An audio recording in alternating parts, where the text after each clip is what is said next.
today I'm going to show you my 2022 governor's prediction as of today, January 15th, 2022. So safe states for Democrats, I think California, Hawaii, and New York will probably be safe. Sorry about that. I don't think that Connecticut, Rhode Island, or Massachusetts will be safe. I think that they will all be likely, and we'll look at why in a second. So, first, last time all these states had governor's elections back in 2018, Connecticut went to Lamont by 3 points, Rhode Island went to Raimondo by 15 points, and Charlie Baker won Massachusetts by 33 points. Now, Charlie Baker is retiring. He cannot run for another term as the governor of Massachusetts, so I do think that Massachusetts will go back to being a governor spot for the Democrats. Raimondo will probably win re-election in Rhode Island by around the same margin he won it in 2018. I think it'll be around 13 points. And in Connecticut, I do expect that the margin will get a little bigger from 3.2 points in 2018 and go up to probably around 7 points this year. Now we'll head back to here, and I will show you guys what I think the safe states for Republicans are. So I think Idaho, Wyoming, probably South Dakota, Nebraska, Oklahoma, Arkansas, Tennessee, Alabama, and South Carolina are all going to be safe states for Republicans. I don't think that I think that Vermont and New Hampshire will probably be likely states. We'll look here. Sununu won the New Hampshire spot by 7 points, and he'll probably win it again by around 11 points. He is a very strong incumbent in New Hampshire, a very popular incumbent in New Hampshire, and he should be able to win re-election pretty easily. And in Vermont, I do think that Phil Scott will also be able to win re-election in a pretty good margin, probably around 13 points. Not as much of a margin as he did in 2018, but still a good margin for the Republicans in Vermont. And that's why I think that. Now, I also do think that Oregon and Minnesota will be likely just because, look back here. So Minnesota went to Walls by 11 points in 2018.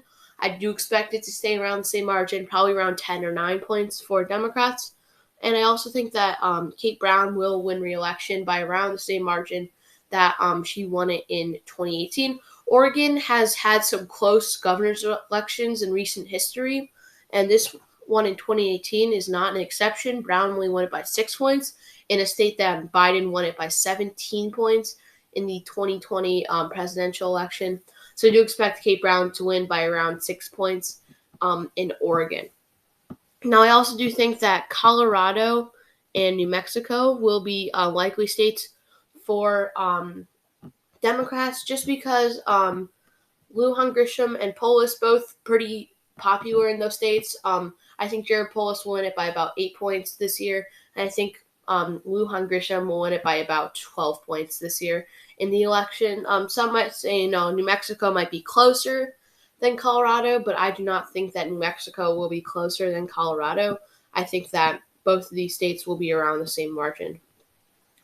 Now, I also think that Alaska will probably be likely for Republicans. We look back here. Alaska went to Dunleavy by 7 points in 2018, and I do expect it to stay around the same margin as it did in 2018 for the Republicans. I also expect that Florida and most likely Iowa and Ohio will be likely states for Republicans because we look back here, Iowa and Ohio, two pretty popular incumbent governors probably will win elections here by about 6 and 7 points, 7 points in Ohio and 6 points in Iowa. I do expect that Ron DeSantis will be able to get his governor's election in a pretty good margin, probably around, I think maybe around, 9 points, 8 points right now. And I think that DeSantis, it was a very close election against Gillum in 2018, but I do expect that DeSantis will be able to win that in a likely margin. I also do think, I forgot to fill it in, but Texas will be a likely margin. And then one more state for the Democrats I think will be likely is Illinois. So Texas, Greg Abbott, another very popular incumbent. People in Texas like him. I think that Abbott will win it by about 13 points.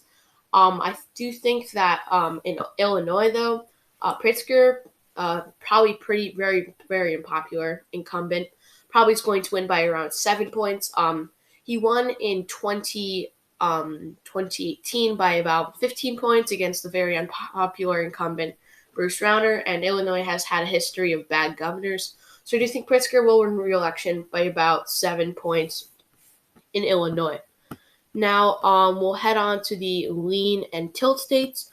Democrats, lean states. I do think Maryland, which is an open seat, will be lean for Democrats. I also think that Maine will be lean for Democrats. We look back here. Maine went to Mills by 7 points in 2018, but Mills is not very popular in Maine. She's not unpopular. She just has a neutral approval rating. I don't think she will be able to win by the margin she did in 2018. It'll probably be around 4 points for her. And then in Maryland, this is an open seat. Larry Hogan won it by 11 points. He cannot run for another term. I do think that Maryland Democrats will be able to win the seat back by about 5 points there. Now, Republicans lean states. Arizona will be lean. I think that Georgia will be lean. I think Wisconsin will be lean. I think Pennsylvania will be lean too. I think Michigan will probably be lean too. A lot of lean states for Republicans, just because these seats. Oh, so Doug Ducey, it's an open seat in Florida. He cannot run for re-election. I do expect that the Republicans will win this seat by about 4 points in Arizona. Brian Kemp, and Stacey Abrams are going to have a rematch, it looks like, in 2022. I do think he will still be able to win re-election by about the same margin he won against Abrams in 2018. I'll go up to Wisconsin. Tony Evers won it by 1 point in 2018. I do think that it will flip, and the Republicans will be able to win this by about 2 points. In Michigan, Gretchen Whitmer, very unpopular incumbent, will probably win her seat. Well, actually, will probably lose her seat by about 3 points to the Republican. And in Pennsylvania, Tom Wolf won by 17 points in 2018, a huge surprise. But I do think that Tom Wolf will not be able to win re-election here, probably losing by about 3 points there. And yeah, so Democrats, tilt states, I do expect Nevada will be very close. Look back here. So Nevada Sisolak won it by 4 points in 2018 against Adam Waxate, but I do not expect him to win it by that margin. I do expect this to be the second closest race behind Kansas, but I do expect that Sisolak will not be able to win by the margin he did it in 2018. Probably going to be around 0.6 or 0.7 for him. Now, as I said before, Kansas is probably going to be tilt for Republicans. Laura Kelly surprisingly won the seat in 2018 by about 5 points. I do not expect her to win it again.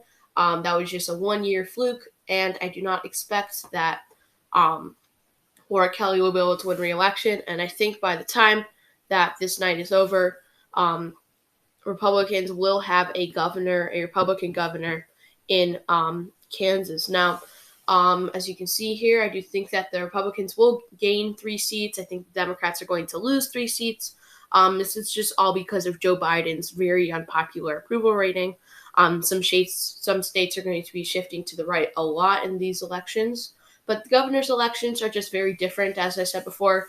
Like a state like Oregon that can be safe in the governor's elections just voted or can vote for a likely margin for Democrats. A state like Virginia, who's usually a likely margin for Democrats in the presidential stage, just elected a Republican governor who is getting inaugurated today. So congratulations to Glenn Youngkin.